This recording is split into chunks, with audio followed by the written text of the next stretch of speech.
നമസ്കാരം. Daily news ശുഭദിനത്തിലേക്ക് സ്വാഗതം. നഗ്ന സത്യം എന്ന് കേട്ടിട്ടില്ലേ? എങ്ങനെയാണ് സത്യം നഗ്നമായത്? ഇന്നത്തെ ശുഭദിന ചിന്തയിലേക്ക്. ഡെയിലി ന്യൂസ് ശുഭദിനം നിങ്ങൾക്കായി അവതരിപ്പിക്കുന്നത് അമൃത്വേണി ഹെയർ എലിക്സിയർ. ഒരിക്കൽ കള്ളവും സത്യവും കൂടി കുളക്കടവിൽ കുളിക്കാനിറങ്ങി. കള്ളം ആദ്യം കുളി നിർത്തി കയറി പോന്നു. സത്യം കുളത്തിൽ തന്റെ കുളി തുടരുകയാണ്. കുളിക്കടവിന് മുകളിൽ തങ്ങളുടെ വസ്ത്രങ്ങൾ കിടക്കുന്നത് കള്ളം കണ്ടു. തന്റെ വസ്ത്രം എടുത്തണിയാനായി പോയപ്പോഴാണ് അതാകെ നാട്ടുകാരുടെ തല്ലുകൊണ്ട് പിഞ്ഞി മുഷിഞ്ഞ് കീറി പറഞ്ഞു കിടക്കുന്നത് കള്ളം കണ്ടത്.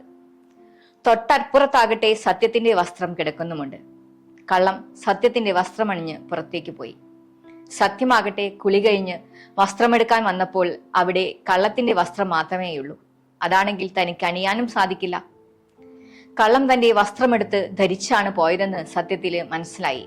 സത്യം നഗ്നമായി തന്നെ പുറത്തേക്ക് പോകാൻ തീരുമാനിച്ചു. അന്നു മുതൽ സത്യം ഉടുപ്പില്ലാതെയാണ് നടക്കുന്നത്. നഗ്നസത്യത്തിന്റെ കഥയുണ്ടായത് ഇങ്ങനെയാണത്രേ.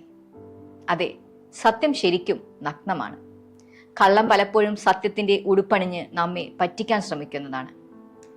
സത്യത്തെ തിരിച്ചറിയാൻ ശ്രമിക്കുന്നത് പോലെ സത്യത്തിന്റെ ഉടുപ്പണിഞ്ഞ കള്ളത്തെയും നമുക്ക് തിരിച്ചറിയാൻ സാധിക്കട്ടെ. ശുഭദിനം.